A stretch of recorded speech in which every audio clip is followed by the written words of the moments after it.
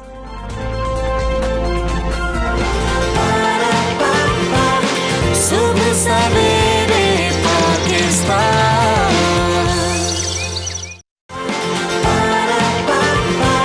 صبح سویرے پاکستان.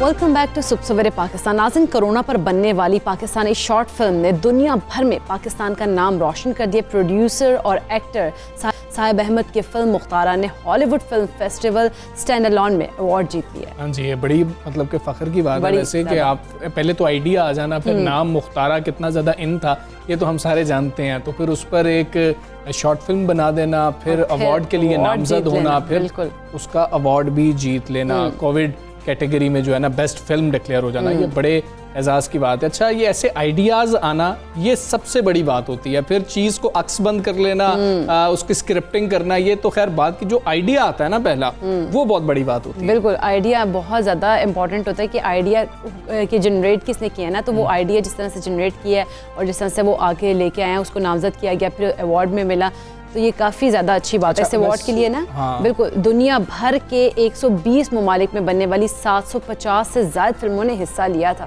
ہاں جی، اور 80 فلموں کو اس فیسٹیول کے لیے نامزد کیا گیا تھا، اور مختصر فلموں کی کیٹیگری میں صرف 4 فلموں کو منتخب کیا گیا، جس میں ایک کینیڈا، 2 بھارت اور ایک پاکستانی فلم مختارہ شامل تھی. اور اس فلم کے پروڈیوسر بھی ہیں، ڈائریکٹر بھی ہیں، ایکٹر بھی ہیں. صاحب احمد نے اپنی مدد آپ کے تحت مختصر بجٹ میں نہ صرف یہ فلم پروڈیوس کی، ڈائریکٹ کی، اس میں اداکاری کے جوہر بھی انہوں نے دکھایا. تو ان سے ہم جاننے کی کوشش کریں کہ کوئی اور تیار نہیں ہو رہا تھا کہ یہ سارا کچھ خود ہی کرنا پڑا، یا پھر اکیلے اسٹینڈ الون ایوارڈ میں جانا تھا تو انہوں نے فیصلہ کیا کہ نہیں، میں نے اکیلے ہی سب کچھ کر کے دکھانا. تو صاحب احمد ہمارے ساتھ موجود ہیں. السلام علیکم. السلام، thank you for calling. Thank you. اچھا، آپ کو پہلے تو بہت زیادہ مبارک ہو.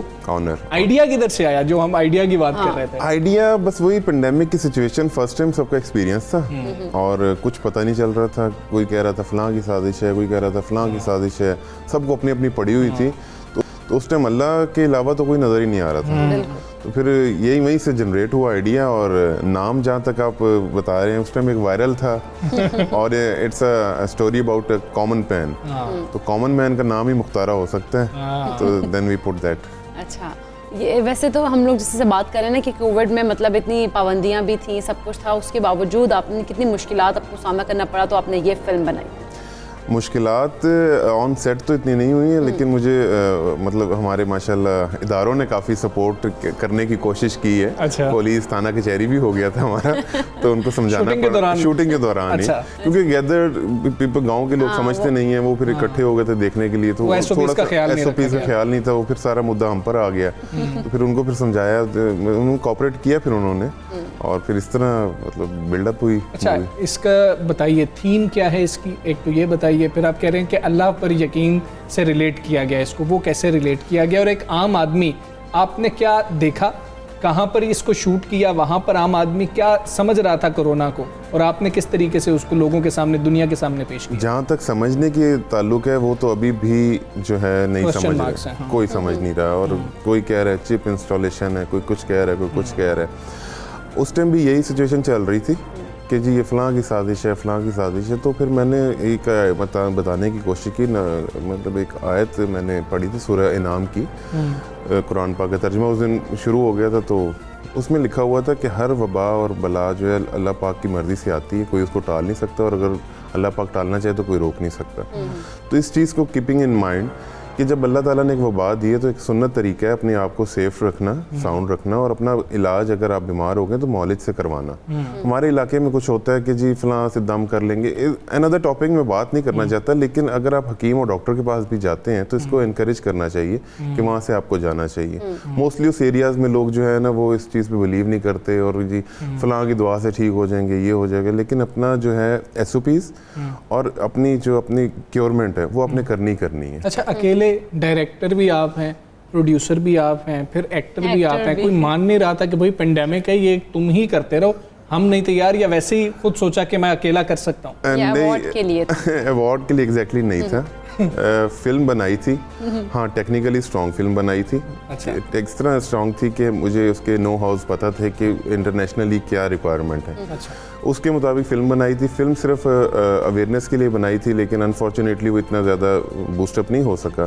دین پھر یہ ایک فیسٹیول ہوا, کیونکہ کووڈ میں ہر چیز ہی چینج ہو گئی ہے. پھر ایک فیسٹیول ہوا, پھر وہاں مطلب سینڈ کر دی لاسٹ فیب میں. اس کے بعد پھر ٹائم لگتا رہا. جب اچانک ایک دن ایک مطلب فائن مارننگ ایک میل آتی ہے کہ you have won the award, تو انبلیویبل تھا پہلے تو کہ ہاؤ اٹس پاسبل. پھر کنفرم کیا, ریکنفرم کیا, یقین نہیں آ رہا تھا sir. Actually it was a tough competition. دنیا کے 120 ممالک وہاں موجود ہیں, اور بڑی بڑی پروڈکشنز وہاں موجود ہیں, اور ان پروڈکشنز کے اوپر اگر آپ کا یہ پلاٹ مطلب جو ریٹن پلاٹ ہے, کانسیپٹ ہی آپ کا ایکچولی بیس ہوتا ہے, اس پہ آپ نے بلڈنگ بنانی ہوتی ہے. اگر وہ مطلب اسٹینڈ کر گیا ہے تو وی ور ناٹ اسٹینڈنگ الون. لیکن جب ریئلائز ہو گیا آپ کو یہ کہ یہ ایوارڈ آپ نے جیت لیا, تو کیسا فیل کیا آپ نے؟ awesome. اور سب سے زیادہ تو مجھے جب وہاں سے کالز آنے لگی نا, ان نون فیس بک پہ ان نون کالز آنے لگی تھی, we are Pakistani, we were there, اور you got the standing ovation. تو مجھے ایک زیادہ کہتا ہے جب پاکستان کا نام ہوا, they were all not aware about that. کہتے ہیں جب پاکستان کا نام ہوا تو ایک سیکنڈ کے لیے ہم بھی اسٹک ہو گئے کہ ہمارا کنٹری کا نام آیا ہے, یہ کدھر آ گیا, یہ کہاں آ گیا. دے ور موسٹلی اسپینش اسپیکنگ پیپل. میری فلم سب ٹائٹل بھی میں نے نہیں کی تھی, لیکن وہ ہمارے ٹیچر ہمیں بتاتے تھے کہ فلم ایسے بناؤ کہ اندھا سنے اور بہرا دیکھے اور اس کو سمجھ آ جائے. کیا بات ہے. تو ٹیکنیکلی آپ اسٹرانگ چیز بنائیں. تو اسپینش پیپل تھے, انہوں نے کھڑے ہو کے آپ کو اسٹینڈنگ اویشن دیے, تو اٹ مینس اٹس اے لاٹ. نہیں, کیا بات ہے. اچھا, اب ہمیں آپ تھوڑا سا بتائیں اپنی ہسٹری کے بارے میں, اپنے بارے میں. کب سے فلمز بناتے آ رہے ہیں, یا پہلا ایکسپیرینس تھا؟ اچھا تو بہت رہا اگر پہلا ایکسپیرینس تھا تو ہر کسی کا ایسا ہی رہے. ایسے ہی رہے, دعا بھی یہی ہے. بس یہ ہے کہ آپ کام کرتے چلے جائیں. جب ایک کام سٹارٹ کرتے ہیں نا, تو سٹارٹ میں آپ کو مطلب ایک مگ ہی بنانا ہو تو ٹیڑھا بھی بنا سکتے ہیں, سیڑھا بھی بنا سکتے ہیں. پھر ایک ٹائم آتا ہے کہ آپ کا ہاتھ پکا ہو جاتا ہے. تو میں نے اسٹڈیز اباؤٹ دیٹ اس کے فلمس کے, اور فلم ایک ایسی واحد چیز ہے جو میں نے پرسنلی فیل کیا کہ ہر انسان کو 6 مہینے اور 1 سال کا کورس ضرور پڑھنا چاہیے. اچھا. کیونکہ اٹس اے کمپلیٹ لائف. آپ کا اٹھنا, بیٹھنا, چلنا, بات کرنا, ٹون کرنا. مجھے پتہ ہے کتنی دیر تک میں نے آپ سے ایک ٹون میں بات کرنی ہے, اور 15 سیکنڈ یا 20 سیکنڈ کے بعد کس طرح میں نے شفٹ اپنی ٹون کو کرنا ہے کہ آپ کو بور نہیں ہونے دینا. تو یہ سب چیزیں جو ہے نا ایتھکس میں آتا ہے, اور فلم ایک ایتھیکلی جو ہے نا وہ پڑھائی جاتی ہے. اس کو ہر شخص کو پڑھنا چاہیے جو ہماری فیلڈ میں ہے, یا پھر مطلب بینکنگ میں ہے, کسی میں ہے, ٹیکسٹائل میں ہے, جنہوں نے پبلک ڈیلنگ کرنی ہے. تو میرا ایک مطلب ویژن ہے. اور اباؤٹ فلم جو ہے وہ یہ کہ لگے ہوئے تھے سر, اسٹڈیز آتی یہی تھی, کرنا ہی یہ تھا, باتیں بھی بہت سنی, اور وہ مطلب موٹیویشنل اسپیکر بھی کافی سنے. تو ان سب کو پھر سنتے سنتے آخر ایک مقام پہ اللہ تعالیٰ نے پہنچا دیا. اچھا, ویسے ابھی تو آپ نے یہ فرسٹ شارٹ فلم بنائی ہے, کہ اب اس فلم کے بعد جتنی آپ کو اپریسیشن ملی ہے, ایوارڈ میں ملا ہے, کیا کوئی اچھی بڑی فلم بھی بنانے کا ہے؟ ڈیفینیٹلی. سب سے دنیا کا مشکل کام ہوتا ہے 30 سیکنڈ میں اپنے آپ کو سیل کر دینا, اپنی پروڈکٹ کو.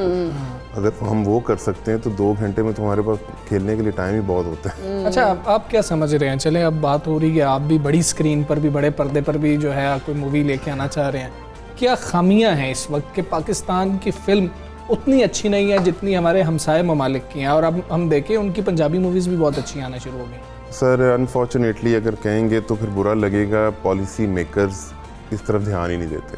میں اکثر جگہ پہ کہتا ہوں کہ اگر ایک کنسٹرکشن انڈسٹری کھولنے سے 40 انڈسٹریز چل پڑی ہیں, تو اگر آپ فلم انڈسٹری کھولیں تو میں دعوے سے کہہ سکتا ہوں 140 انڈسٹریز چل سکتی ہیں, کیونکہ complete life depends on film.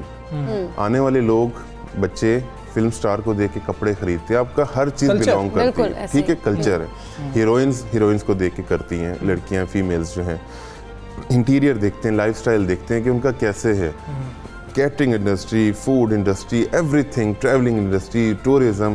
اور ٹو بی آنیسٹ جس طرح کہتے ہیں نا کہ پاکستان کا امیج بہتر کرنا ہے, جو آپ پکچرائزیشن کے ذریعے پاکستان کا امیج بہتر کر سکتے ہیں وہ کسی اور چیز کے ساتھ نہیں کر سکتے.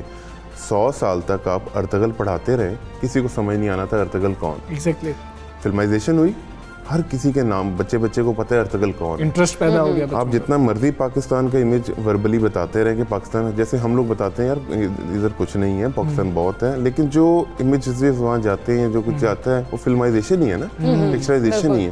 تو یہی ہم لوگ پکچر پازیٹیو دکھا کے باہر بھیجیں, پاکستان کے بارے میں پتہ چلے گا دنیا کو. بالکل ٹھیک ہے. صاحب احمد صاحب بہت شکریہ آپ کا. سب سے پہلے پاکستان میں ایک بار پھر آپ کو بہت زیادہ مبارک ہو, اور جو نام انہوں نے چوز کیا وہ تو آپ سب کو بہت زیادہ پسند آیا ہوگا. ان کے لیے ہم دعا گو ہیں کہ مزید بھی جو یہ سوچ رہے ہیں کہ میرے فیوچر گولز یہ ہیں ان میں یہ کامیاب رہیں. آگے چلتے ہیں, اور ایک بڑا اہم ایشو ہے آپ کے ساتھ ڈسکس کرنا ہے. پاکستان کا شمار دنیا کے ان ممالک میں ہوتا ہے جو سالانہ لاکھوں ٹن گندم اور چاول بیرون ممالک کو فروخت کرتے تھے, لیکن بدقسمتی سے اب یہ ان ممالک کی فہرست میں آ گیا ہے جہاں بچے غذائی قلت کا شکار ہیں. اچھا, ایک امریکی ادارے کے رپورٹ کے مطابق پاکستان جیسے زرعی ملک کی 38% آبادی جو ہے وہ غذائی عدم تحفظ کا شکار ہے.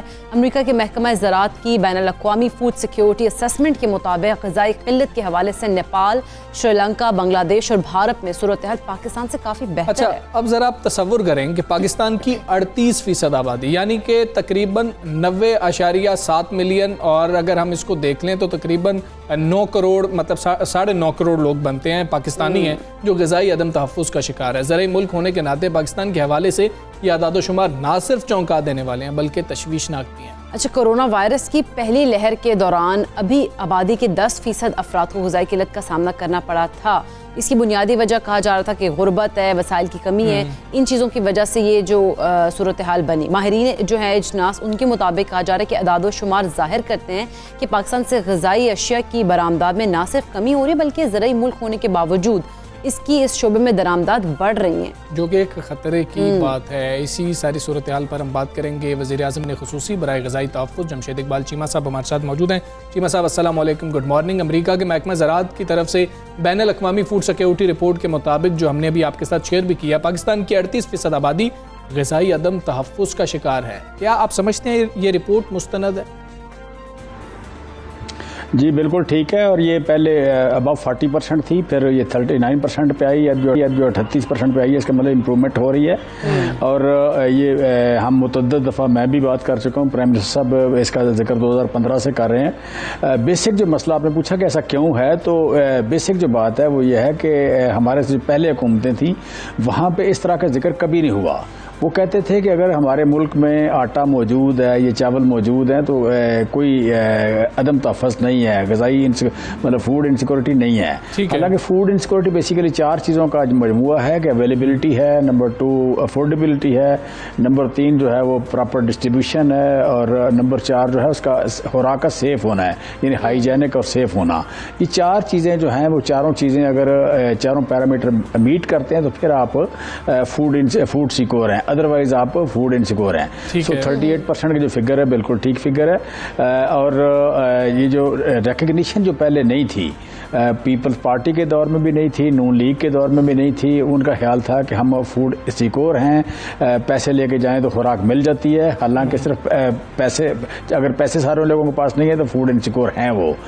سو پھر دوسرا فگر دیکھیں تو پیپلز پارٹی کی جب مرکز میں حکومت تھی اور سندھ میں حکومت تھی اور پنجاب میں نون لیگ کی حکومت تھی, اس وقت 5 سالوں میں یعنی 2008 سے لے کے 2013 تک جو ٹوٹل پاکستان میں گرین کی پروڈکشن بڑھی وہ 5 لاکھ ٹن بڑھی. 5 سالوں میں 5 لاکھ ٹن. پھر آپ کہہ لیں کہ جو مسلم لیگ نون کی جو 5 سال حکومت رہی ہے 2013 سے 2018 تک, اس وقت جو گرین کی ٹوٹل پروڈکشن بڑھی کو 4.5 ملین ٹن بڑھی. سو ایکچولی جب آبادی کے حساب سے دیکھ رہے ہیں ہم, تو پیپلز پارٹی کے دور میں بھی پر کیپیٹا جو گرین سے وہ کم ہوئے, یعنی بھوک کا لیول جو بڑھا, اور پھر نون لیگ کے دور میں بھی پر کیپیٹا جو گرین ہے وہ کم ہو گئے. پر کیپیٹا وہ 201 کلو سے کم ہو کے 185 کلو پہ آ گئے. سو ہمارے دور میں میں جب ہمارا دور آیا ہے تو ہم نے 185 کلو سے اس سال ہم نے جو اچیو کیا ہے 201 کلو پر کیپیٹا گرین آئے ہیں، اور جو اگلا سال یہ چل رہا ہے جو دسمبر میں ختم ہوگا، اس سال ہم توقع کر رہے ہیں یا اچھا چیمہ صاحب زرعی ملک باوجود اگر بات کریں خطے میں پاکستان سب سے زیادہ فوڈ سیکیورٹی سے متعلقہ مسائل کا شکار ہے، ایسا کیوں ہے؟ ہم نے اپنی زمینوں کو آباد نہیں کیا، ہم نے اپنے پانی کو محفوظ نہیں کیا، ہم نے اپنی لیبر فورس کو استعمال نہیں کیا، ہم ہائی ویلیو کراپس پہ گئے نہیں ہیں، ہم ایک لکیر پیٹتے رہے جو پرانی جو جیسے کچھ 70 سال پہلے جس طرح کی زراعت ہوتی تھی اسی طرح کی زراعت چھوٹی موٹی چینجز سے کرتے رہے، حال کی جگہ ٹریکٹر آ گیا، لیکن ہم نے سائنس کو نہیں، سائنس اور مینجمنٹ کو یا کراپنگ پیٹرن کو اڈاپٹ نہیں کیا، ہم نے اکنامکس کا نہیں سوچا، ہم نے پر لیٹر آف واٹر یا پر کیوسک آف واٹر کا ریٹرن نہیں دیکھا، ہم نے پر اسکوائر فٹ آف زمین کا اس کا ریٹرن نہیں دیکھا، ہم نے لیبر فورس کی جو انویسٹمنٹ تھی اس کا ریٹرن نہیں دیکھا، ہم نے کیلکولیشن نہیں کی، ہم محنت کرتے رہے، ہم گلا کرتے رہے، لیکن ہمیں گائیڈنس نہیں ملی، ہم نے ایکسٹینشن سروسز کو امپروو نہیں کیا، ٹیکنالوجی کو امپروو نہیں کیا، ہم نے انپٹس کو امپروو نہیں کیا اور میکنائزیشن نہیں کی، لہذا پیچھے رہ گئے۔ اب یہ کام جو وزیر اعظم پاکستان کا ٹرانسفارمیشن پلان ہے، ایگریکلچر کا ٹرانسفارمیشن پلان جو ہے، اس میں یہ ساری چیزیں ہولسٹک اپروچ موجود ہے۔ پھر ہمارے پاس جو پروڈکشن ہوتی ہے وہ ضائع بہت ہوتی ہے، اس پروڈکشن کو ضائع ہونے سے بچانے کے لیے ہم بہت کام کر رہے ہیں۔ سو اس میں فوڈ پروسیسنگ جو ہے یہ سب سے بڑا کمپوننٹ ہمارا آ رہا ہے ٹرانسفارمیشن پلان میں، وہ فوڈ پروسیسنگ آ رہا ہے، لہٰذا آئندہ جو اس طرح کی شکایت ہے وہ نہیں آئے گی کہ جی یہ یہاں پہ لوگ فوڈ انسیکور ہوں یا یہاں پہ لوگ بھوکے سوئیں یا لوگوں کو ورلڈ ایوریج کے مطابق خوراک نہ ملے۔ اس طرح کے سوالوں کا جواب جو ہے یا اس طرح کے مسائل کا جو حل ہے وہ ون ٹائم ہونے جا رہا ہے۔ اچھا ٹھیک ہے، یہ بھی بتائیں، آپ یہ تو بتا رہے ہیں کہ حکومت بہت زیادہ اقدامات کر رہی ہے، تو اس خطرے سے نمٹنے کے لیے، اس کمی سے نمٹنے کے لیے مزید کتنا وقت درکار ہوگا پاکستان کو؟ کسان موٹیویٹڈ ہے، کسان کو 1100 روپے زیادہ گیا اس سال، اگلے سال پچھلے سالوں سے 1100 روپے زیادہ گیا، اس سال ہم توقع کریں کہ اسے 1000 روپے اور زیادہ جائے گا، اور آئندہ ہمارا ٹارگٹ ہے کہ 1200 سے لے کے 1500 روپے سالانہ اس کی انکم بڑھے، اور ہم بڑھانے جا رہے ہیں۔ یہ جو چیز ہے جب اس کے پاس ڈسپوزیبل انکم زیادہ ہوگی تو اس کے انپٹس امپروو ہوں گے، اس کی مینجمنٹ امپروو ہوگی، اس کے یو کین سے کہ اس کی جو انڈرسٹینڈنگ ہے زراعت کی، اس کی موبلٹی سے، اس کی ٹریننگ سے وہ امپروو ہوگی۔ پھر جس طرح ہم پرائیویٹ سیکٹر میں لا رہے ہیں ایگریکلچر ایکسٹینشن سروسز کو، گورنمنٹ سیکٹر کی ایکسٹینشن سروسز بھی کام کر رہی ہوں گی، اور پرائیویٹ سیکٹر سے بھی ایکسٹینشن سروسز جو ہیں وہ آئیں گی، جن کو تنخواہ گورنمنٹ دے گی لیکن ان کو سپورٹ کرے، ان کو مینج کرے گی پرائیویٹ سیکٹر۔ وہ زیادہ ہائی ٹیک لوگ ہوں گے، زیادہ ٹرینڈ کر کے ہم فیلڈ میں بھیج رہے ہیں، اور ان کا نمبر زیادہ ہوگا۔ ایک یونین کونسل میں 2 لوگ یا 3 یونین کونسل میں 7 لوگ، 3 یونین کونسل میں 1 ایگریکلچر گریجویٹ اور 6 ٹیکنیشین۔ اگر ہم بات کریں چینی اور گندم کی تو پاکستان کب تک یہ درآمد کرتا رہے گا، اور اجناس کی قیمتوں کو مستحکم کرنے کے لیے کیا کیا اقدامات کیے جا رہے ہیں؟ پاکستان گندم اور چینی جتنی امپورٹ کرنی تھی یہ آخری سال ہے، اس کے بعد نہیں کرے گا، سمپل از دیٹ۔ باقی یہ ہے کہ قیمتوں پروڈیوس کرنے کے لیے ہم آپ کہہ لیں کہ سسٹم لانچ کر رہے ہیں، یہ اگلے 1 مہینے میں سسٹم لانچ ہو جائے گا پوری طرح، اور یہاں پہ جو پرائس گورنمنٹ طے کرے گی اسی پہ چیز بکے گی، جو اس پہ نہیں بکے گی، جو اس پہ نہیں آئے گا وہ بیہائنڈ دا بار ہوگا۔ یہ بات سمپل میں آپ کے چینل پہ بتا رہا ہوں کہ جو لوگ گورنمنٹ کی طے شدہ پرائس پہ نہیں جائیں گے، جہاں گورنمنٹ انٹروین کرے گی اس پہ جو عمل درآمد نہیں ہوگا، اس عمل درآمد میں کوئی مداخلت کرنے والا، آگے پیچھے ہونے والا بیہائنڈ دا بار ہوگا۔ گورنمنٹ پراپر ایک پورا کمپریہنسو سسٹم لانچ کر رہی ہے، مجھے اسٹیٹ سے لے کے کریٹیکل بازار سے لے کے سبزی منڈیوں کا جو سسٹم ہے، جو آپ کہہ لیں کہ اسٹریٹجک ریزرو بلڈ کرنے کا جو سسٹم ہے، منیمم پرائس کا جو سسٹم ہے، میکسیمم پرائس کا جو سسٹم ہے، یہ سارا ایک پامرا رولز بالکل ٹھیک ہے۔ جمشید اقبال چیمہ شکریہ آپ کا، سب سویرے پاکستان سے آپ بات کر رہے تھے، اور امید کرتے ہیں جو آپ دعویٰ کر رہے ہیں وہ بالکل درست ثابت ہو۔ ہم یہاں پر بریک لیں گے، بریک کے بعد واپس آتے ہیں۔ Stay with us.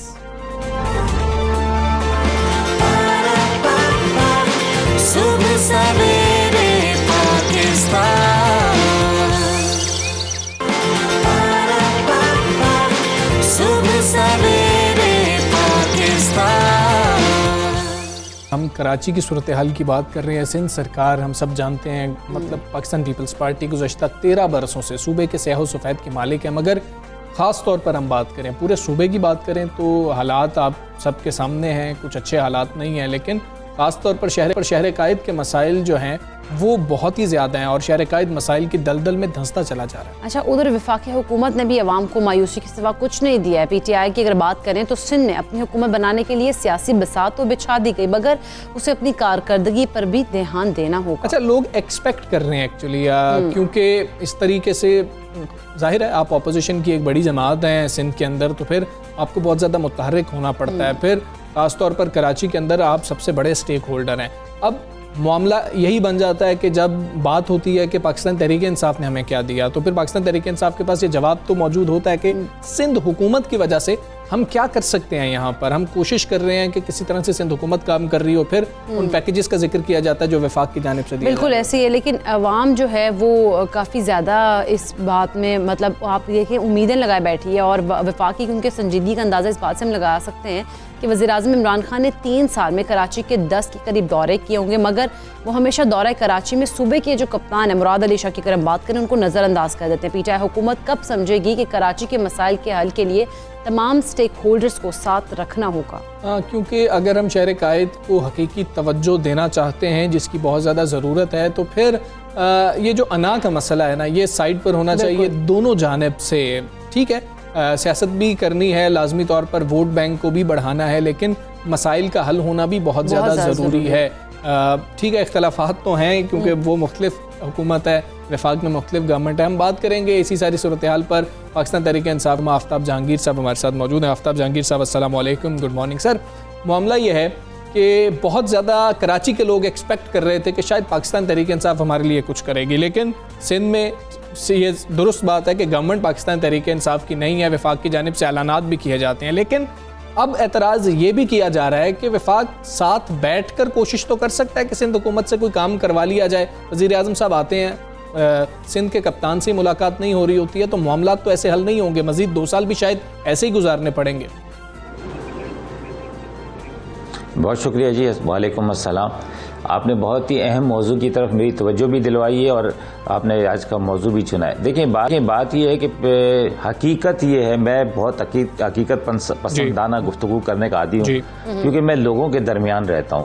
میں کل بھی اپنے حلقے کے اندر تھا, پرسوں بھی تھا, تو میں آپ کو ایمانداری کی بات بتاؤں کہ لوگ بڑی امیدیں انہوں نے ہم سے لگائی ہوئی ہیں اور ابھی تک ان کا امید کا وہ جو دامن ہے انہوں نے ہاتھ سے چھوڑا نہیں ہے.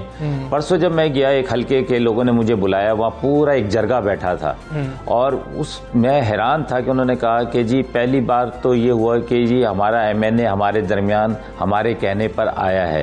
اور جب انہوں نے مجھے اپنے علاقے کی سیر کرائی تو وہ وہاں پر سیوریج نام کا کوئی نظام نہیں تھا, ہر گلی کے اندر کے پانی کیچڑ یہ وہ. تو میں نے ان سے پوچھا کہ بھائی یہ مسائل اتنے 15 سال ہو گئے ایک حکومت کو کیوں نہیں حل ہو؟ کہتے وہ آتے ہی نہیں ادھر, حالانکہ چیئرمین انہی کا تھا, سب کچھ ہوا تھا, لیکن اس سب شکایتوں کے باوجود پہلے سال تو شاید کراچی کی عوام نے ہمیں یہ ریلیف دے دیا ہوگا, ہمیں تھوڑا سا گریس پوائنٹ دے دیے ہوں گے کہ جی چلیں پہلی دفعہ ہے حکومت سندھ میں پیپلز پارٹی کی ہے اور وہ وفاق میں پی ٹی آئی کی ہے, تو شاید اس وجہ سے پرابلم ہو رہی ہے. لیکن جیسے جیسے وقت گزر رہا ہے اب لوگ اس بات سے بھی ہٹ گئے ہیں. وہ کہتے ہیں کہ جی جب آپ کو حکومت ملی چاہے صوبے اور وفاق کی, تو آپ کو یہ نہیں ملی تھی کہ آپ نے پی ٹی آئی کی جگہ پر پی ٹی آئی کے لوگوں کے لیے کام کرنا ہے اور پیپلز پارٹی والوں نے پیپلز پارٹی کے لیے. آپ کو حکومت ملی شہر کراچی کے لیے جو 70% ریونیو وفاق کو کما کے دیتا ہے اور جو 90% ریونیو جو ہے وہ صوبے کو کما کے دیتا ہے, لیکن اس لیے نہیں دی تھی کہ آپ آپس کی لڑائی میں ہمارے لیے جو ہے مشکلات پیدا کریں. ہم تو یہ سمجھ رہے تھے کہ شاید پی ٹی آئی کی حکومت آئی ہے تو کوارڈینیشن اچھا ہوگا اور بہتر ہوگا. پھر ہم نے یہ دیکھا, میں نے اپنی آنکھوں سے دیکھا, آپ کی میڈیا کے کیمروں نے بھی دیکھا اور آپ نے دکھایا بھی کہ ایک میٹنگ ہوتی ہے گورنر ہاؤس کے اندر جس میں وزیر اعلیٰ سندھ صاحب بھی بیٹھے ہوتے ہیں, سعید غنی بھی ہوتے ہیں اور سب کچھ ہوتا ہے, اور ایک سائڈ پر گورنر صاحب ہوتے ہیں, اسد عمر صاحب ہوتے ہیں, یہ سب ہوتے ہیں, اور بیچ میں پرائم منسٹر صاحب ہوتے ہیں. اور وہاں پر آ کر ایک 1400 ارب کا ایک اعلان کیا جاتا ہے. اچھا, اس اعلان کے بعد ہمیں امید ہوئی ایز اے نمائندہ کراچی کہ اب چیزیں بہتری کی طرف جائیں گی, لیکن ہوتا کیا ہے کہ اس کے بعد نکلتے ہی 1 گھنٹے کے بعد ایک پریس کانفرنس ہو جاتی ہے اور وہ صاحب کرتے ہیں جو اس وقت کراچی کے ایڈمنسٹریٹر ہیں، وہ پریس کانفرنس کر کے کہتے ہیں کہ جی یہ سب جھوٹ ہے جی، 1400 ارب تھوڑی، یہ تو ہمارے 700 ارب تو ہم دے کر رہے ہیں، تو یہ تو صرف 300-400 ارب کی بات ہے۔ تو اب جب آپس میں کوارڈینیشن نہیں ہوگا، آپس میں اتفاق نہیں ہوگا تو مسائل لوگوں کے حل نہیں ہوگے۔ لوگوں کو اب اس سے کوئی دلچسپی نہیں ہے کہ مسائل حل نہیں ہوں گے آفتاب جہانگیر صاحب، لیکن اگر بات کریں تحریک انصاف کی، اس نے ہمیشہ ہی کہا ہے کہ کراچی کے جو مسائل ہیں اس کا حل بلدیاتی انتخابات ہیں۔ ایسے میں سندھ حکومت کا بلدیاتی انتخابات نہ کروانا اور مرتضیٰ وہاب کو ایڈمنسٹریٹر مقرر کرنا کیا تاثر جاتا ہے، آپ کیا سمجھتے ہیں؟ اچھا دیکھیں، پہلی بات تو یہ کہ ایڈمنسٹریٹر کراچی کا عہدہ جو ہے وہ کہ اگر تو میئر ہے تو پھر تو کوئی سیاسی ہو سکتا ہے، کیونکہ جو بھی پارٹی بلدیات میں جیت کر آئے گی وہ اپنا میئر بنائے گی، لیکن اگر آپ کسی ایک آدمی کو منتخب کرتے ہیں کہ ذمہ داری دیتے ہیں تو کوشش ہونی تو یہ چاہیے تھی کہ وہ نان پولیٹیکل ہوتا اور اس پر گورنر اور وزیر اعلیٰ یہ دونوں بیٹھ کے اتفاق کرتے، لیکن کیونکہ ان کے پاس اختیارات تھے، انہوں نے اپنا ایک ایڈمنسٹریٹر جو کہ ایڈوائزر ٹو سی ایم بھی ہے ساتھ ساتھ وہ، اور پہلے ترجمان بھی تھے پیپلز پارٹی کے، اب ان کے اوپر ذمہ داری دوہری آ گئی ہے، کیونکہ پہلے تو یہ شکایت لگا سکتے تھے، کر سکتے تھے کہ جی میرے پاس پاور نہیں ہے، میرے وفاق، اب تو ان کے پاس پاور، ایڈمنسٹریٹو پاور ہے، تو کم سے کم وہ کام جو ایڈمنسٹریٹولی ہو سکتے ہیں وہ تو کیے جا سکتے ہیں نا، جو کام آلریڈی ہو رہے ہیں ان کو اسپیڈ اپ تو کیا جا سکتا ہے۔ بہت سارے مسائل ہیں، جیسے مختلف اداروں کے مسائل ہیں، وہ ان کو بہتر کیا جا سکتا ہے، اور میں یہ سمجھتا ہوں کہ جب آدمی کے سر پہ کوئی ذمہ داری ملتی ہے تو اس کو اللہ کے سامنے، عوام کے سامنے، دونوں کے سامنے جواب دہ ہونا ہے، تو وہ کسی پارٹی کا جواب دہ نہیں ہے۔ جیسے میں یہ صرف یہ نہیں سمجھتا کہ میں اپنی پارٹی کا جواب دوں، میں اپنے عوام کا بھی جواب دوں۔ بالکل درست بات ہے، اسی لیے آفتاب جہانگیر صاحب آپ ہمیشہ اسٹریٹ فارورڈ گفتگو کرتے ہیں، جیسے آپ پہلے بھی کر رہے تھے کہ پاکستان پیپلز پارٹی کی بات کر لی جائے، وہ تو شاید کبھی بھی نہیں چاہیں گے اپنے ووٹ بینک کے لیے خاص طور پر کہ وفاق کوئی کام کر رہا ہو ان کے صوبے کے اندر آ کے، لیکن آپ نہیں سمجھتے کہ اس صورتحال میں وفاق کی ذمہ داری کچھ زیادہ بڑھ جاتی ہے عوام کے حوالے سے؟ آپ دیکھ رہے ہیں کہ شاید پاکستان تحریک انصاف کی جانب سے بھی وہ خلا موجود ہے کہ لوگوں کے مسائل حل نہیں ہو رہے، کیونکہ پیپلز پارٹی تو شاید چاہ ہی نہیں رہی ہوگی کہ کریڈٹ سارا آپ لوگ لے جائیں۔ اچھا دیکھیں، اس میں 2 چیزیں سمجھنے کی ہیں کہ ایک تو ہے ترقیاتی کام، وہ اپنی جگہ پہ ہو رہے ہیں، یہ میں آپ کو آنیسٹلی بتا رہا ہوں کہ کل میں ایک جگہ گیا، انہوں نے کہا جی ہمارے 30 سال میں ایک مدرسے کے لیے گیا تھا، تو کہتے ہیں یہ 30 سال بعد ہماری روڈ بنی ہے۔ اچھا جس طرح میرے حلقے کے اندر کام ہو رہے ہیں، اسی لیے لوگوں کو امید بھی ہو گئی، وہ ہمیں بھی بلا بھی رہے ہیں، چائے بھی پلاتے ہیں اور اپنے مسائل بتاتے ہیں، کہتے ہیں افطاب بھائی آپ نے وہاں پہ کام کرایا، ہماری طرف بھی کرا دیں۔ یہ تو ایک وہ کام ہے کہ جو ہم نے لڑ جھگڑ کر پرائم منسٹر صاحب سے کہا کہ جی اگر آپ ہمیں فنڈز نہیں دیں گے تو ہم کیسے لوگوں کے سامنے پیش ہو سکتے ہیں، لوگوں کے سامنے کیسے کیا مقدمہ لڑیں گے ہم۔ اچھا جیسے آپ نے کہا ووٹ بینک، دیکھیں 4 ایم این اے تو پیپلز پارٹی کے بھی ہیں کراچی سے، 2-4 ان کے ایم پی اے بھی ہیں، لیکن اگر انہوں نے یہ چھوٹے چھوٹے مسائل کو حل کیا ہوتا تو وہ جو گیپ تھا وہ ہم نہیں فل کرتے، وہ پیپلز پارٹی فل کرتی ہے۔ لیکن اب لوگوں کو یہ محسوس ہو رہا ہے کہ پیپلز پارٹی کی جو حکومت ہے کراچی، کیونکہ سندھ 2 حصوں میں تقسیم ہو گیا ہے، ایک ہے رورل ایریا، ایک ہے اربن ایریا، اور حکومت جو کر رہا ہے وہ رورل کر رہا ہے، تو وہ یہ سمجھتے ہیں کہ ان کو کراچی کی مسائل کا احساس نہیں ہے، حالانکہ ہونا یہ چاہیے تھا کہ انہیں اپنے اس گیپ کو دور کرنے کی کوشش کرنی چاہیے تھی، اور ابھی بھی موقع ہے۔ میں ہمیشہ یہ کہتا ہوں کہ دیکھیں ہم لوگوں کے اوپر سیاست نہ کریں، ہم اپنے نظریات کے اوپر سیاست کریں، ہم مل کر کراچی بنائیں۔ میں ہمیشہ کہا میں نے کہ جی ہر جماعت مل کر اپنا حصہ ڈالے، چاہے وہ سیاسی ہو، مذہبی ہو۔ بالکل سیاست کا مقصد بھی یہی ہوتا ہے کہ عوام کے مسائل حل ہو رہے ہوں، عوام کے لیے آسانی ہو رہی ہے۔ آفتاب جہانگیر صاحب بہت شکریہ آپ کا، پاکستان سے آپ بات کر رہے تھے، اور کراچی کے جو مسائل ہیں ہم جانتے ہیں کہ وہ حل اس لیے بھی نہیں ہو پاتے کیونکہ کریڈٹ گیم بہت بڑا ایشو ہے۔ کریڈٹ گیم یہاں پر ہے، اگر کریڈٹ گیم نہ ہو تو ہی یہ مسائل حل ہوں گے، جو کہ عوام ہر ٹائم روتے رہتے ہیں کہ ان کے مسائل حل نہیں ہو رہے تھے۔ تو ہم امید کریں گے کہ دونوں جو گورنمنٹس ہیں وہ پازیٹیو جو ہے وہ رول پلے کریں اور عوام کے بارے میں حقیقی معنوں میں سوچیں۔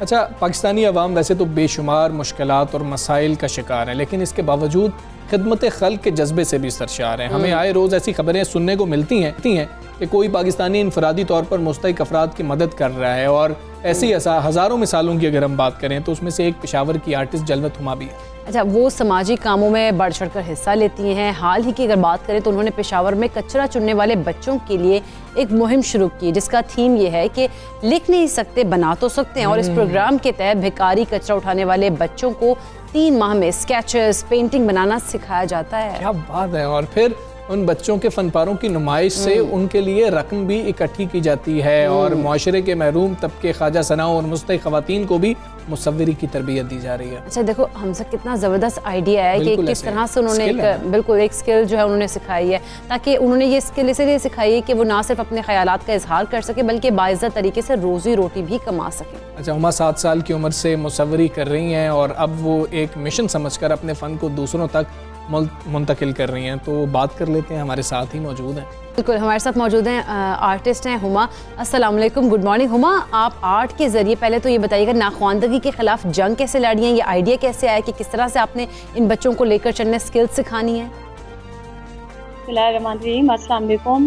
سب سے پہلے تو بہت زیادہ شکریہ کہ آپ لوگ اتنی مجھے کوریج دے رہے ہیں اور اتنی عزت دے رہے ہیں. دوسری بات یہ ہے کہ کافی ٹائم سے مطلب میں آرٹ میں ہوں اور میں دیکھ رہی ہوں کہ اس پہ بہت زیادہ فوکس نہیں کیا جاتا. تو میں چاہتی ہوں کہ کوئی ایسا پلیٹ فارم ہو اور میں کوئی مطلب ایسا کام کروں جس میں مطلب یہ غریب طبقہ یا غریب بچے جو کہ ایسے کام کرنے پہ اس میں زیادہ لوگ ایسے ہوں گے جو کہ مجبوری سے کرتے ہوں گے یا وہ ایجوکیشن حاصل کرنا چاہتے ہوں گے بٹ ان کے پاس وسائل نہیں ہوں گے.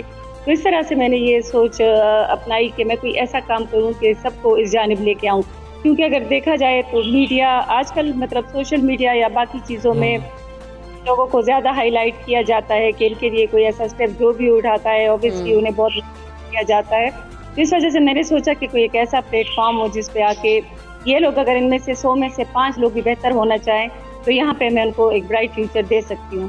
تو اس سے پشاور سے آغاز کیا اور انشاءاللہ پاکستان میں اپنا نیٹ ورک پھیلاؤں گی. کیا بات ہے. جلوت، آپ ہمیں یہ بھی بتا دیجئے گا کہ عام طور پر یہ تاثر ہے کہ جو بچے بھیک مانگ رہے ہوتے ہیں وہ ایک پورا ایک نیٹ ورک ہوتا ہے، اس کے تحت بھیک مانگ رہے ہوتے ہیں. وہ پڑھنا چاہ ہی نہیں رہے ہوتے، ان کی فیملیز نہیں چاہ رہی ہوتی کہ وہ کوئی اور کام کریں، یا کچرا چننے والے ہیں وہ اس لیے کام کر رہے ہوتے ہیں. تو آپ کو کس طریقے کا رسپانس ملا جب آپ نے یہ کام شروع کیا، اور آپ نے کتنا مختلف دیکھا یہ معاملہ کہ اگر ان بچوں کو شاید سہولتیں ملیں تو یہ کیوں نہیں پڑھ سکتے ہیں، یہ کیوں نہیں کوئی کام کر سکتے؟ آپ جیسے بیک گراؤنڈ پہ دیکھ رہے ہیں ابھی بھی مارننگ کی شفٹ میں 5-6 بچے میرے ساتھ ہیں. اور اگر آپ دیکھ سائڈ پہ ان کی جس میں یہ کچرے وغیرہ کا کام کرتے ہیں تو وہ ان کی بوریاں وغیرہ بھی پاس ہی رکھی ہوئی ہے. یہ لوگ رینک کے جتنا میں نے سو بھی نہیں تھا، انہوں نے باقاعدہ گھر میں بتا دیا ہوا ہے اور انہوں نے پر گھر والوں نے ان کو پراپر پرمیشن دی ہوئی ہے. یہ بچے اپنی یہ بائی فورس کچھ نہیں کر رہے کیونکہ وہ جب آتے ہیں وہ کلرز اٹھاتے ہیں، وہ برش اٹھاتے ہیں، وہ کلر انہوں نے کھیلنا شروع کیا، انہوں نے بنانا شروع کیا. میں آپ کو تھوڑا سا دکھا بھی دیتی ہوں. جی جی کینوس روڑی یا پیچھے دیکھیں زبردست آ رہے ہوں گے. بس تو اسپیکنگ ہے آپ کو تو نہیں ٹھیک ہے. کیا بات ہے. یہ ان کا ٹیلنٹ جو ہے ان کی تصاویر کے ذریعے، اسکیچز کے ذریعے بول رہا ہے. بالکل ہے خود میرے لیے بھی کہ ماشاءاللہ یہ بچے بہت اچھا سیکھ رہے ہیں. یہ صبح آتے 1-2 گھنٹے میرے ساتھ لگاتے ہیں. اب میں نے یہ ان کے ساتھ ایجوکیشن کا بھی شروع کر لیا. زبردست.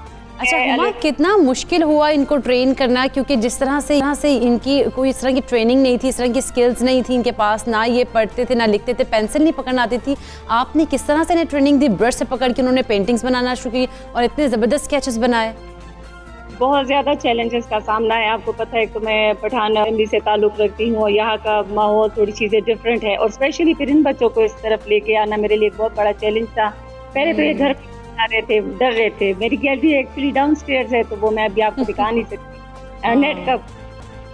تو پہلے یہ ڈر. اچھا پہلے تو جلوت آپ پہلے ان بچوں کو کہیں کہ اب یہ آرام سے بیٹھیں، اپنا کام کریں، وہ بیچارے پیچھے اسی طرح سے کھڑے ہیں. آپ کی پینٹنگز جو ہیں ان کو بتا دیں کہ پورے پاکستان نے دیکھ لی ہے اور پورا پاکستان ہی داد ان کو بھی دے رہا ہے اور ان کی ٹیچر کو بھی داد دے رہا ہے. آپ بہت داد کے مستحق ہیں. پھر جس طرح سے آپ کا پلان ہے کہ ان کو آگے کوئی اس طریقے کی مطلب کہ ان کے لیے روزگار کا ذریعہ بھی بنایا جائے گا، وہ کیا پلان ہے وہ بھی ذرا شیئر کیجیے گا. ایکچولی میں بھی تو خود مطلب الون یہ سارا کر رہی ہوں اور سنبھال رہی ہوں اس کو. وہ بھی مطلب میں جانتی ہوں میں کس طریقے سے اس کو مینیج کر رہی ہوں. لیکن اگر میرا ساتھ دیا جائے، میں حکومت پاکستان اور KP کے حکومت سے بھی آپ کے توسط سے یہ بات کرنا چاہتی ہوں کہ اگر ہمیں سپورٹ کیا جائے تو میں اس کو بڑا پلیٹ فارم میں منتقل کرنا چاہتی ہوں۔ ابھی چونکہ فیمیل کے لیے جگہ ہے تو میں چاہتی ہوں کہ ایک بڑا پلیٹ فارم ہے جس میں میل اور فیمیل کے میں الگ الگ سیکشنز رکھ سکوں، وہاں پہ میں اچھے ٹیچرز ہائر کر سکوں۔ کچھ لوگ میرے ساتھ ابھی سے والنٹیئر ہیں، وہ کام کرنا چاہتے ہیں۔ ہم اس مشن کو پاکستان میں انشاءاللہ پھیلائیں گے اور ہم اس کو بہت آگے لے کے جائیں گے۔ تو یہ ہے کہ ابھی مسئلے ہیں لیکن ہے کہ ایک اچھے پلیٹ فارم پہ ہم آپ کے پلانز سے بہت اچھے ہیں اور امید کرتے ہیں کہ آپ کے جو پلانز ہیں ان کے اوپر پورا بھی اتریں اور آپ کے ساتھ جتنے لوگ جو ہیں وہ بھی آپ کے ساتھ اس میں شامل ہو جائیں۔ آپ کی جو اتنا زبردست لے کے آپ عزم چل رہی ہیں، ابھی تک کتنے بچوں کو ٹریننگ دے چکی ہیں آپ؟ میرے ساتھ ابھی مارننگ کی شفٹ میں ہیں 7-8 بچے، پھر آپ سے سب آتے ہیں جیسے جیسے وہ اپنا کام کرتے ہیں، کچھ کباڑ کا کام کرتے ہیں، تو وہ الگ الگ ٹائمنگ ہے ان کی، شفٹس بھی ہیں رکھی ہوئی ہیں ہمارے۔ جی ان ایجوکیٹڈ بچے ابھی ماشاءاللہ میرے پاس 20-22 ہو چکے ہیں۔ ٹھیک ہے، آپ اپنے بارے میں بھی ہمیں تھوڑا سا بتائیں کہ آپ 7 سال کی عمر سے پینٹنگ بنا رہی ہیں، اس کے بعد آپ اس کے علاوہ کیا کرتی ہیں؟ میں یہی کرتی ہوں، پینٹنگ ہی میری پہلے تو ہابی تھی، پھر میں نے اس کو پروفیشنلی سیکھا، اسلام آباد میں کافی اچھے ٹیچرز کے ساتھ رہی تاکہ میں نے کہا اس کو ایک پراپر وے میں لے کے آؤں، مجھے ہر چیز کے بارے میں اویئرنیس ہو، تو میں نے فل ٹائم کو دیا ہوا تھا اور جو میرا آئیڈیا تھا اس پہ میں نے ابھی کام شروع کیا ہے کہ اس کو ایک پراپر پلیٹ فارم میں منتقل کروں۔ فی الحال میں نے انیشیٹو اپنے گھر سے لیا ہے، میں نے پراپر اس کے لیے سیٹنگ کی ہے، بڑی اچھی گیلری بنائی ہے جس کی میں فیسلٹیز دے رہی ہوں، پلس میں میک اپ آرٹسٹ بھی ہوں۔ اگر کوئی آرٹ سے میں انہیں میک اپ بھی سکھا رہی ہوں ساتھ ساتھ تاکہ یہ بچیاں بیوٹی کی طرف سیلون بنا سکے، اور میں برش کی طاقت ان کی زندگی بدل دوں گی، یہ میرا مقصد ہے اور میرا ایم ہے۔ کیا بات ہے، بڑا زبردست آپ کا مقصد ہے اور بڑا زبردست اور بہترین اور خیر کا ایم ہے، اور ہم یہی امید کریں گے کہ آپ اس میں کامیاب بھی ہوں۔ اور اس میں کریٹیوٹی کا بڑا کردار ہوتا ہے کہ آپ سوچ کیا رہے ہیں، جو آپ نے نقش اتارنا ہے، جو بنانا ہے۔ تو ان بچوں کے بارے میں ہمیں بتائیے گا کہ ان کے ذہن کتنے وسیع ہیں، کتنے کریٹیو ہیں یہ بچے، کیسے منظر کھینچتے ہیں یہ؟ مجھے سب سے پہلے میں آپ کو یہ بات بتاؤں کہ جو میرے پاس پڑھی لکھی اسٹوڈنٹس آ رہی ہے، چلو ان کو تو تھوڑی سی اویئرنیس ہے، تھوڑی ان کی ایجوکیشن ہے، وہ چیز سمجھ جاتی ہے، بٹ انبلیویبل کہ یہ بچے اتنا اچھا پک کر رہے ہیں کہ میں صرف ان کو ایک دفعہ جاتی ہوں اور ان کے جو اسٹیپس ہوتے ہیں اور ایک دم سے یہ کلرز میں آ گئے ہیں، اتنا ان کا کوئک جو مطلب میری اپنی سوچ سے بھی زیادہ ان کا ماشاءاللہ جا رہا ہے اچھا، تو امید ہے کہ بہت آگے بڑھے گی اور پھر میں ان کی ایگزیبیشن سولو ایگزیبیشنز کرواؤں گی تاکہ ان کو زیادہ آگے بڑھے انشاءاللہ۔ جلوہ تمہا بہت شکریہ آپ کا، صبح سویرے پاکستان صاحب نہیں، آپ بہت داد کے مستحق ہیں اور وہ بچے بڑے قابل ہیں، اور آپ اگر سوچیں اپنے ارد گرد دیکھیں تو آپ کے پاس جو فن ہے وہ آپ دوسروں میں منتقل کر دیں تو اس سے بہتر کیا ہو سکتا ہے؟ یہی تو انسانیت کی خدمت ہے کہ انہوں نے اپنے سراؤنڈنگز میں دیکھا کہ اس طرح کے یہ جو بچے ہیں ان کا بھی حق ہے کہ یہ بھی پڑھیں لکھیں، اور جس طرح سے انہوں نے ان کو سکلز پرووائڈ کرنے کے بارے میں سوچا، یہ تو بہت زبردست اور بڑا کمال مطلب اداد کی مستحق ہے جلوہ ایسے ہی یار، وہ بچے کتنے خوبصورت تھے، پیچھے سے اپنی پینٹنگز دکھا رہے تھے اور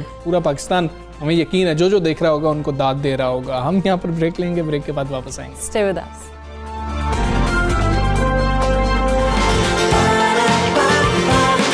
صبح سویرے پاکستان، صبح سویرے پاکستان۔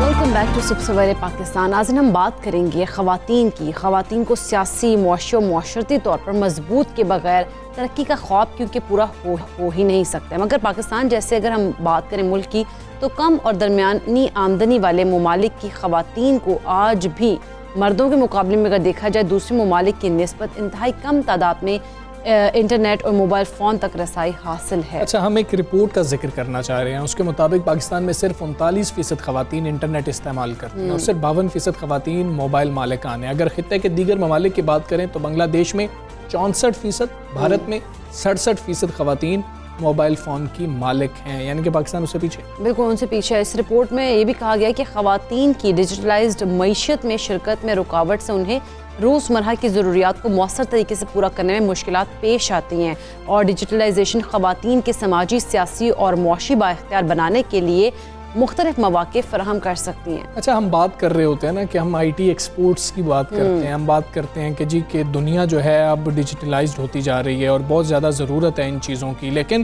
جب دوسری طرف ہم دیکھتے ہیں کہ ہمارے ملک کی مطلب 52% آبادی جو ہے وہ خواتین پر مشتمل ہے, لیکن ہم ان کو کسی بھی معیشت کا حصہ بنانے کے لیے شاید تیار ہی نہیں ہے. ہم مطلب پہلے تو عام طور پر اگر دیکھا جائے دفاتر میں کام کرنا, لیکن دوسری چیز اب یہ بہت اہم چیز ہے, کیا فری لانسنگ گھر سے بیٹھ کر نہیں ہو سکتی ہے؟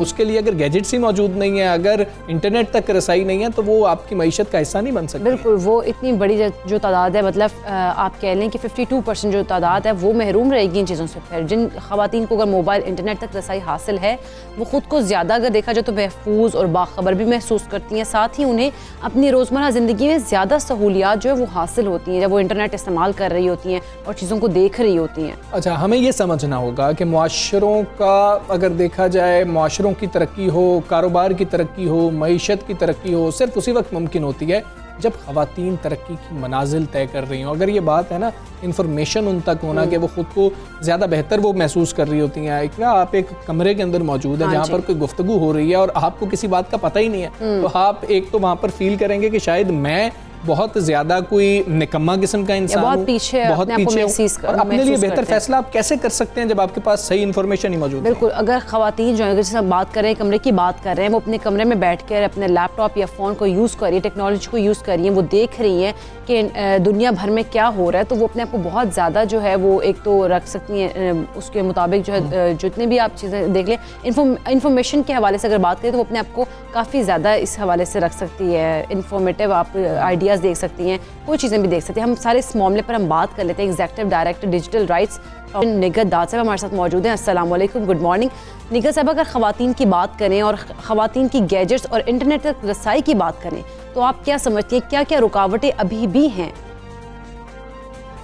دیکھیں, آپ لوگوں نے آلریڈی فگرز وغیرہ تو بتا دیے ہیں. یہ گلوبل سسٹم موبائل کمیونیکیشن ایک آرگنائزیشن ہے جو کہ اس طرح مختلف ممالک کا موازنہ کرتی ہیں اور یہ بتاتی ہیں کہ کس کے مختلف جو لوگ ہیں وہ کیسے انٹرنیٹ کو ایکسیس کر رہے ہیں, کتنی انٹرنیٹ پینیٹریشن ہے, کتنی خواتین ہیں, کتنے مرد ہیں جن کا ایکسیس موبائل تک ہے.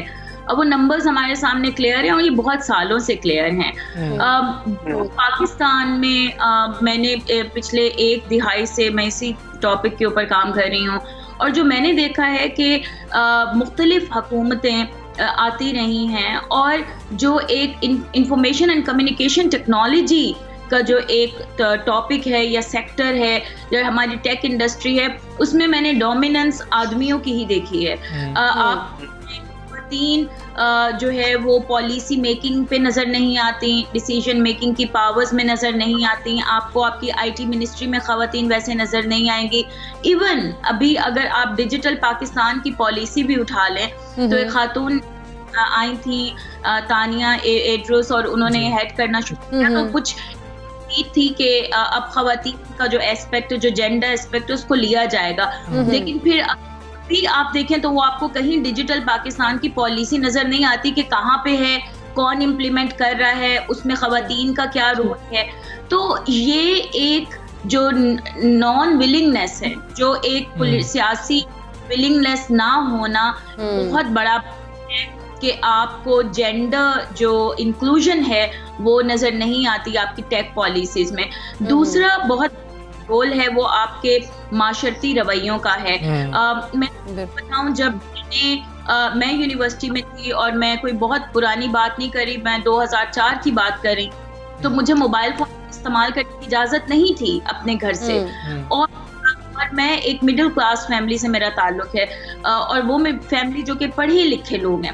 تو آپ کچھ بہت سی خواتین نے شاید اس والی رکاوٹ کو پار کر لیا ہے کہ اب وہ موبائل تک ایکسیس ہے اور وہ استعمال کر سکتی ہیں, لیکن ہم لوگ یہ دیکھنا ہے کہ وہ کس طرح کا ایکسیس ہے, اس کا کیا معیار ہے. کیا ان ایک اچھا موبائل کنیکشن ہے, ان کے پاس ایک اچھا انٹرنیٹ ہے, کیا وہ کنیکشن, کیا وہ انٹرنیٹ یا موبائل فون مانیٹرڈ تو نہیں ہے.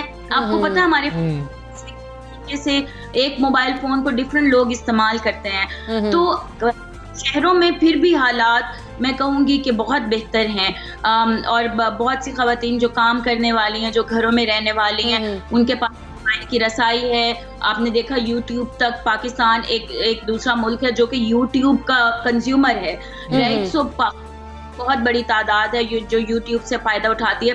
لیکن کیا جو انٹرنیٹ ایکسیس ہے یا موبائل کی ایکسیسیبلٹی ہے, کیا وہ ہمارے دیہاتوں میں بھی ویسے ہی ہے؟ بالکل. کیا کا معیار ان کو ویسے ہی مل رہا ہے جیسے ہمارے شہروں میں ہے؟ اچھا ٹھیک ہے نگہداد صاحبہ, معاملہ یہ ہے کہ اگر یہ سوال کیا جائے کہ ٹھیک ہے ان کی اگر رسائی یہاں تک نہیں ہے تو اس سے نقصان کیا ہو رہا ہے, یہ بتائیے گا کہ نقصان ان کو کتنا ہو رہا ہے اگر ذاتی حیثیت میں دیکھ لیا جائے, اور اگر قومی حیثیت میں دیکھ لیا جائے تو پھر کتنا نقصان ہو رہا ہے ہمارے ملک کو؟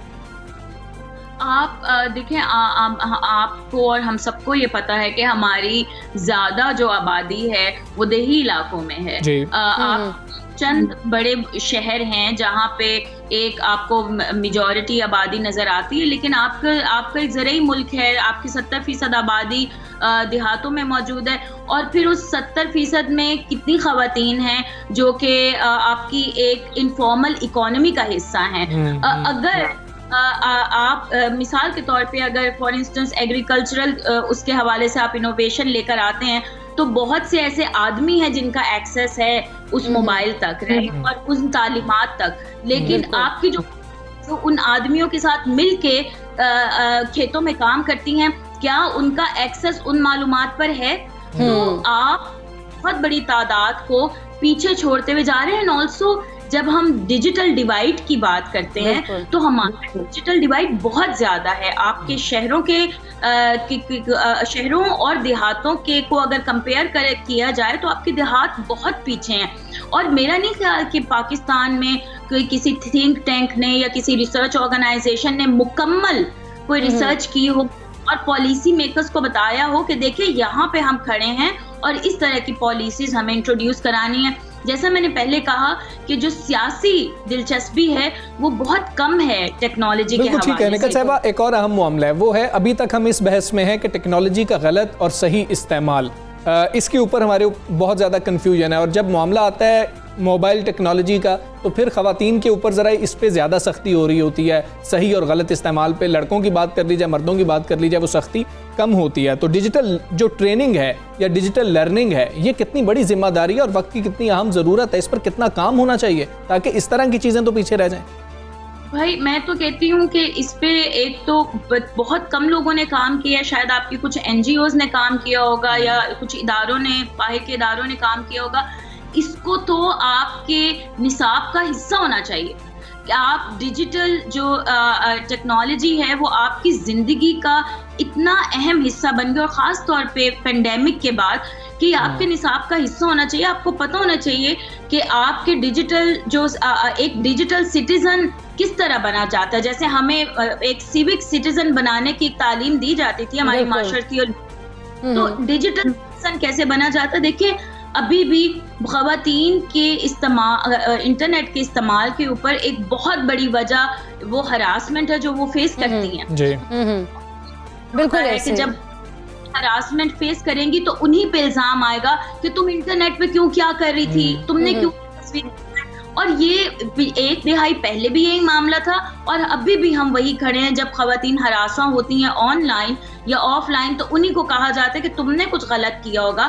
تو یہ معاشرتی رویہ جو پہلے میں بات کری تھی وہی رویہ, اور جب تک ہم بالکل رویوں کو بدلنے کی ضرورت ہے. بہت شکریہ نگہداد صاحبہ, پاکستان سے گفتگو کر رہی تھی, اور بات یہی ہے کہ اگر ہم نے ڈیجیٹلائزیشن کی طرف لے کر آنا ہے تو اس کے لیے ٹریننگ بھی بہت زیادہ ضروری ہے کہ کس طرح سے جو ہے خواتین کو اس طرف لے کر آیا جا سکتا ہے. خیر ہم آگے بڑھتے ہیں.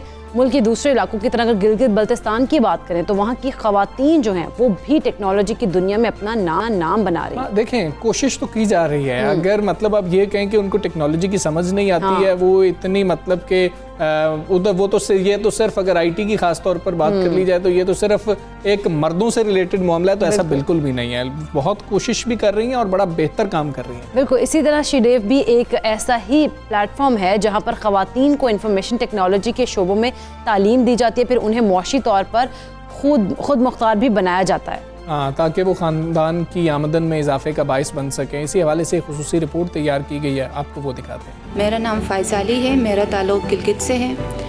میں شیڈیو کی کو فاؤنڈر اور as a chief technical officer یہاں کام کرتی ہوں, اور ایز اے ٹرینر بھی میں نے یہاں پہ بہت سارے بچوں کو ٹرین کیا ہے in web development. Schedule basically ایک پروفیٹیبل کمپنی ہے، یہ کوئی NGO نہیں ہے۔ ہمارا مقصد یہ ہے کہ جتنی بھی گلگت بلتستان کی خواتین ہیں ان کو ہم ٹیکنالوجی کی طرف لے کے آئیں۔ ہم لوگوں نے خود ہی سٹارٹ سے 16 خواتین کی ٹیم سے ہم لوگوں نے ایک بزنس سٹارٹ کیا، اور اسی بزنس میں ہم لوگوں نے ایک ٹریننگ ڈپارٹمنٹ ہم لوگوں نے سٹارٹ کی، جس کے اندر ہم لوگوں نے 3 بیچز ویب ڈیولپمنٹ کی کروا کے اس سے اپنی ٹیم کو ہم لوگوں نے بڑھا کے 40 تک کی ابھی ہماری ٹیم ہو گئی ہے، جس میں digital marketing, UX UI، graphic designing, web development, social media marketing کی سروسز ہم پرووائڈ کرتے ہیں۔ اور ہمارا فوکس یہ ہوتا ہے کہ ہم جتنے بھی لوکل ہمارے بزنسز چل رہے ہیں گلگت بلتستان کے، ان کو ہم ڈیجیٹلائز کریں، اور ساتھ ہی ساتھ ہمارے پاس فری لانس پلیٹفارمز پہ ہماری ٹیم ممبرز کام کرتے ہیں، جہاں سے وہ پروجیکٹس ہنٹ کرتی ہیں اور ان پروجیکٹس کے اوپر کام کرتی ہیں، یعنی کہ ایک تو لوکل سے بھی اور دوسرا ایک انٹرنیشنلی بھی ہم کام کر رہے ہوتے ہیں۔ میرا نام حسینہ ہے، میں نے 15 ڈیز کی شیڈیو میں ٹریننگ لی تھی، اس کے بعد ایز اے انٹرنی میں نے 1 منتھ کام کیا، اس کے بعد ابھی مجھے جاب آفر ہوئی ہے، اور اس ٹائم میں ایک پروجیکٹ پہ کام بھی کر رہی ہوں۔ اور شیڈیو جو ہے وہ ایک ایسی کمپنی ہے جو ینگ لڑکیوں کو اپنے اسٹڈیز کے ساتھ ارننگ کرنے کا موقع فراہم کرتی ہے، اور میرا بھی یہی تھا کہ میں اپنی اسٹڈیز کو بھی کنٹینیو کروں اور ساتھ ساتھ ارننگ بھی کروں، اور یہ موقع مجھے شیڈیو نے فراہم کیا۔ میرا نام شازیہ ہے اور میں یہاں پہ ایز اے ویب ڈیولپر کام کر رہی ہوں۔ میں نے سوشل میڈیا پہ کا ایک پوسٹ دیکھا تھا ٹریننگ کے حوالے سے، تو وہاں سے مجھے پتہ چلا کہ یہاں پہ ٹریننگز بھی ہو رہی ہیں، تو میں نے وہ ٹریننگ جوائن کر لی اور میری ٹریننگ ہوگی، اور اس کے بعد ان لوگوں نے میری پرفارمنس دیکھ کے مجھے ہائر کیا یہاں پہ، اور ابھی میرے 3 مہینے ہو رہے ہیں میں یہاں پہ جاب کر رہی ہوں۔ ہمارا جو کمپنی کا سٹارٹ اپ ہوا اس ٹائم ہماری 16 کی ٹیم تھی، جو کہ ہم لوگوں نے ٹریننگز کے ذریعے سے یہ 16 کی ٹیم ہماری بڑھ گئی اور 40 تک ہماری 16 کی ٹیم کنورٹ ہو گئی۔ اور اس میں یہ کہ ہمارے جو سروسز ہیں، جو نان ٹیکنیکل وومنس ہیں، ان کو ہم لوگ digital marketing, social media marketing, اور اس کے علاوہ سمپلی ہم لوگ ورڈپریس ڈیولپمنٹ کی طرف لے کے جاتے ہیں۔ اور اس کے علاوہ جو ہمارے پاس ٹیکنیکل وومنس ہیں، ان کو ہم لائک کہ CS بیک گراؤنڈ کی جو وومنس ہیں، ان کا فوکس ہمارا یہ ہوتا ہے کہ ہم ان کو ایپ ڈیولپمنٹ یعنی فلٹر کی طرف اور اس کے علاوہ پروگرامنگ کی طرف لے کے جاتے ہیں، ساتھ ہی ساتھ UX UI ڈیزائننگ اور گرافک ڈیزائننگ بھی ہم لوگ کرواتے ہیں، اور وہ سروسز آگے پرووائڈ کرتی ہیں۔ میرا نام صوبیہ ہے، میں as a graphic designer schedule میں کام کرتی ہوں، اور میرے 6 منتھ ہوئے شیڈیو میں۔ جتنا میں نے پہلے کام سیکھا تھا، شیڈیو میں آ کے میں نے اور زیادہ کام سیکھا ہے۔ ہماری انٹرنل ڈیولپمنٹ ہو رہی ہے یہاں پہ، اور ہمارے یہاں کا انوائرمنٹ بہت ہی اچھا ہے۔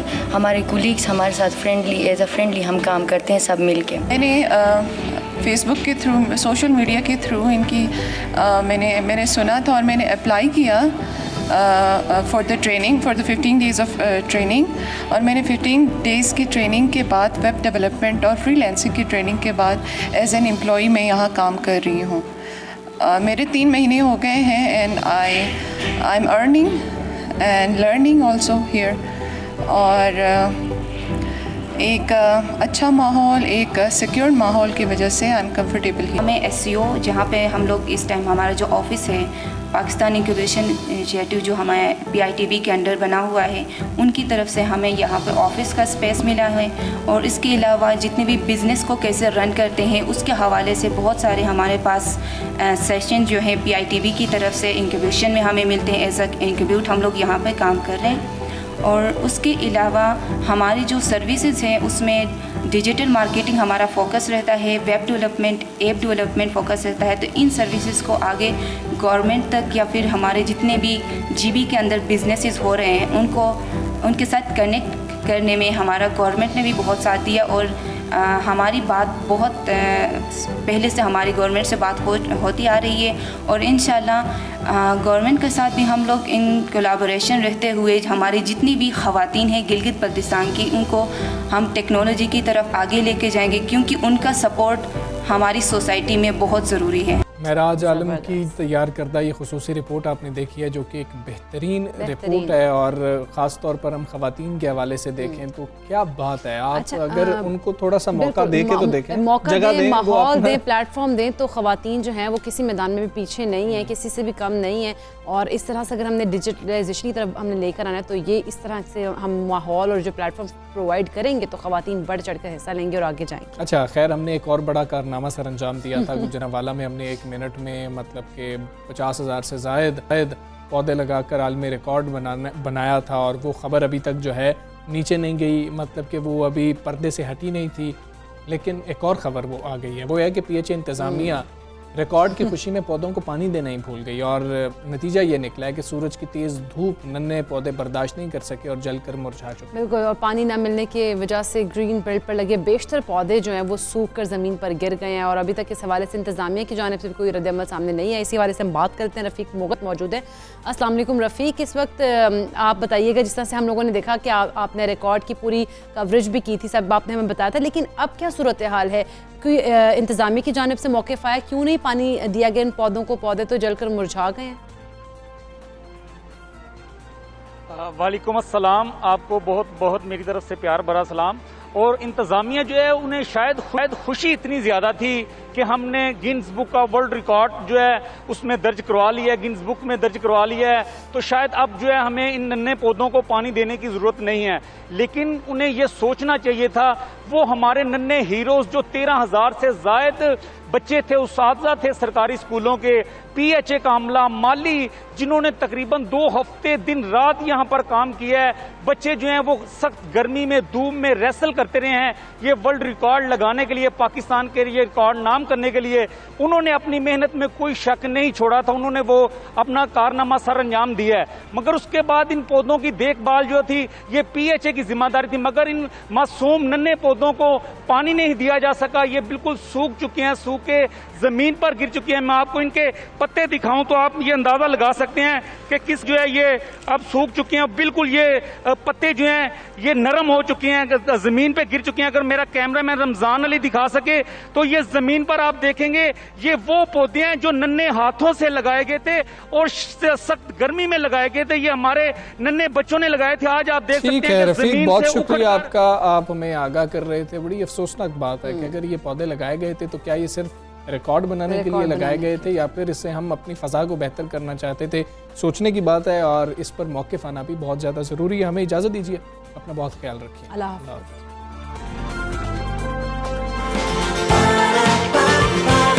صبح سویرے